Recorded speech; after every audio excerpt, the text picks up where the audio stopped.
We've forgotten the love Nabi sallallahu alaihi wasallam had for this ummah? Have we forgotten the love Nabi sallallahu alaihi wasallam had for you and I? Have we forgotten the worry and concern Nabi sallallahu alaihi wasallam had for this ummah, had for you and I? Have we forgotten the favors and blessings we were showered with because of Nabi sallallahu alaihi wasallam? Have we forgotten the wounds that were inflicted on the person of Rasulullah sallallahu alaihi wasallam because of this ummah, because of you and I? Have we forgotten the blood that came out of the blessed body of Rasulullah sallallahu alaihi wasallam because of this ummah? Have we forgotten the tears that rolled down Nabi sallallahu alaihi wasallam's eyes and the tears he sallallahu alaihi wasallam shed because of this ummah? Today we have forgotten the teachings of Rasulullah sallallahu alaihi wasallam. Today we neglect the teachings of Rasulullah sallallahu alaihi wasallam. Today we have no value for Rasulullah sallallahu alaihi wasallam. We have no value for his sunnah. My brothers, today we neglect the rights of Rasulullah sallallahu alaihi wasallam. I ask you, did Nabi sallallahu alaihi wasallam ever forget you once?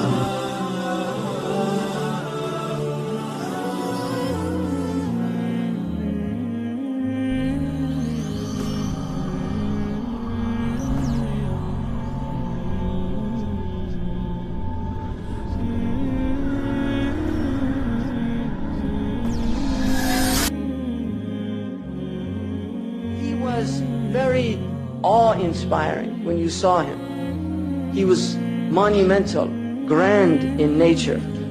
His face was like a moon on Laylat al-Badr that had a light coming out of it like the moon on Laylat al-Badr. He was taller than a moderate build, but not exceedingly tall.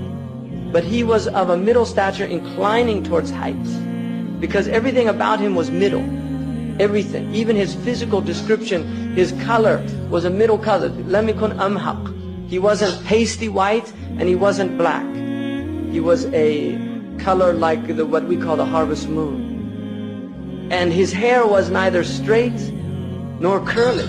It was wavy. It was middle. Everything about him was middle. He didn't speak slow and he didn't speak fast. He spoke in a moderate tone. His words were neither too short nor were they excessive, but they were always just right. When he spoke, people felt as if exactly the right amount of words were used. Everything about him was moderation. He had a full head, and his hair was wavy. If he parted it, then it parted.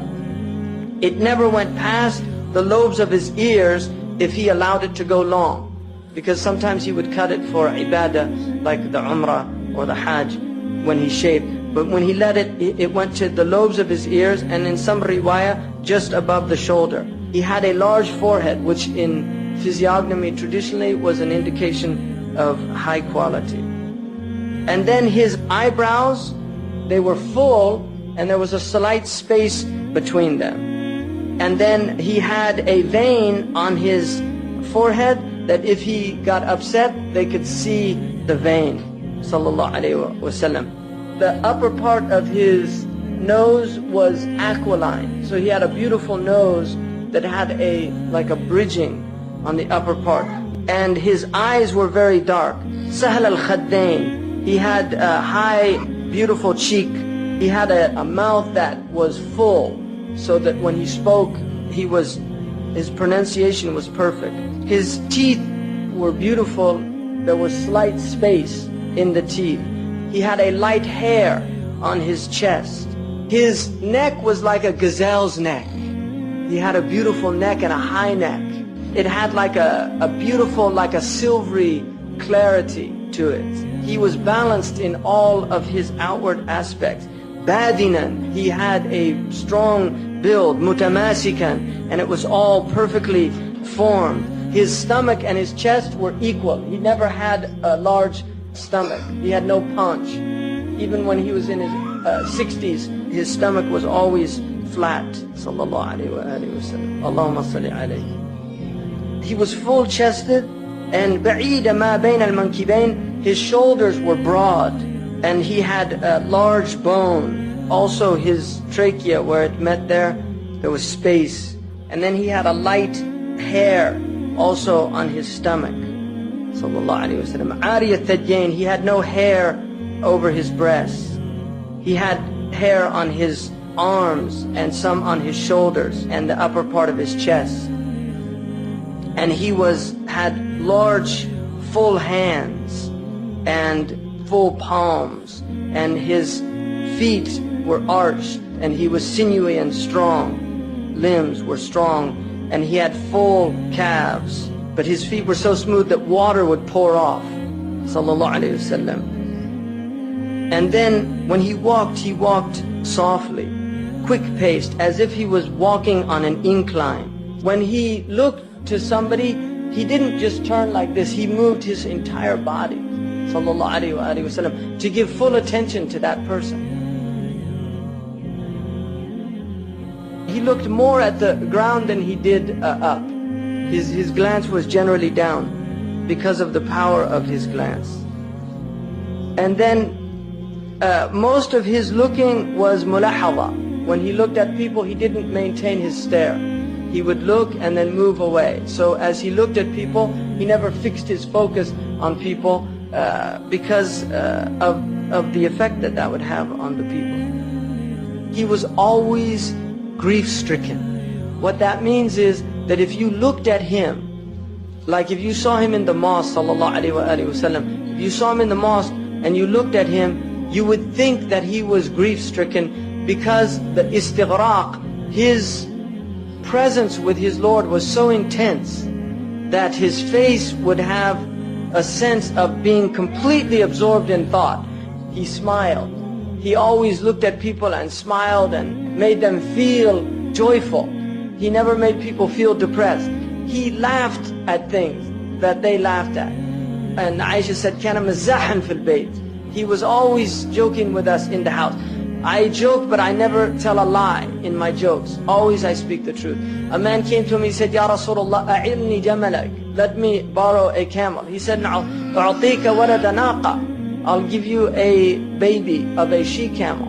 He said, what would that benefit me, a baby of a she? Because he wanted to ride it. He said, doesn't every camel, isn't that a baby of a she-camel?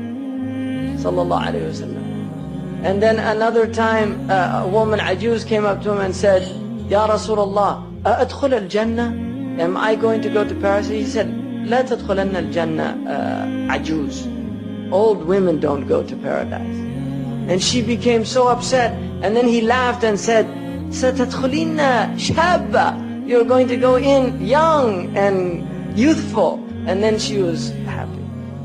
Another time, the Prophet ﷺ, he laughed at things. One man came to me and said, Ya Rasulullah, halaktu. He said, ماذا حد وقعت زوجتي في رمضان. I slept with my wife in Ramadan. And I made an oath that I wouldn't. And I hadn't made the takfir. Because in Sharia, you have to make the kafara if you do a dhihar or the ilah or anything that prohibit a man from a wife.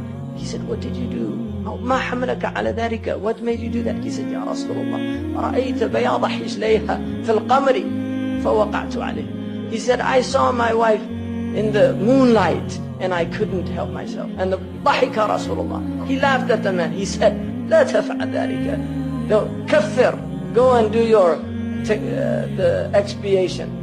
دائم الفكرة. He was always reflecting. He didn't take rest like other people. He was concerned about his ummah. He never spoke about anything that was unnecessary. He had long periods of silence. He used to open his words and close them with a full expression when he spoke. He spoke with comprehensive words, sallallahu alayhi wasallam. He never had excess. He was never of a loss of words. He had soft and gentle character. Damat al-akhlaq. He was not harsh. The Prophet sallallahu alayhi wasallam was not harsh. فَبِرَحْمَةٍ مِّنَ اللَّهِ لِنْتَ لَهُ. It's by a mercy of your Lord that you were gentle. And if you were harsh-hearted, they would have fled from around you. He wasn't gruff or harsh ever. He always elevated the blessing, even if it was a minute blessing. He never found fault in anything, even a small amount of food. Any type of food that was given to eat, he didn't find fault in it. Nor did he excessively praise. He never, there was never anything, because if he got upset, it never put him in a state of agitation. There was never a time when a right was presented to him except that he would go to fulfill that right. He never got upset for himself, nor did he ever seek any redress for a wrong done to him. He didn't point with his finger, he pointed with the whole hand. And he would say, Subhanallah, yaqribu kafu, Subhanallah, idha ta'ajjaba. If he spoke, he would put his right thumb into his left palm, like that when he was speaking. Sallallahu alayhi wa alihi wa sallam. Allahumma salli ala Sayyidina Muhammad. Most of his laughing was smiling. He rarely laughed the way most people laugh. He smiled. But when he smiled, his teeth were like hailstones. And then Hassan said, I didn't tell Al-Hussein ibn Ali about this, because they were young. And he said, I didn't tell Hussein. I kept this from him for a long time. He had some knowledge that Hussein didn't have. And then finally I told him about it, and I found that he had actually gotten it before me. And he would always occupy people in what benefited them and the ummah. And he would ask about them. And he would ask about news about them. How are they doing? And how so-and-so? And if كَانَ يَتَفَقَّدُ أَصْحَابُهُ, if somebody wasn't there, he would say, where's so-and-so? And the old woman who used to clean the masjid, she used to sweep the masjid out, and one day she died, they buried her, and he came, he said, where's that woman that used to, she was a black woman, where's the woman who used to sweep the masjid? They said, she died, Ya Rasulullah. He said, why didn't you tell me she died? You know, why didn't you tell me she died, to go pray on her? Well, she's insignificant. And he would actually ask people, tell me, if you know anybody in need, come and tell me about them so I can help them. And then he told them that those people who help other people who are not able to go and get help, Allah subhanahu wa ta'ala will make firm their feet on the day of judgment. You know, looking after people, just taking care of people, this is all just, it's like he's just teaching people how to be human beings. I mean, this is all it is. You know, we're just learning how it's like human beings don't know how to be human. You know, this is the whole point. This is all just to teach you just to be human beings.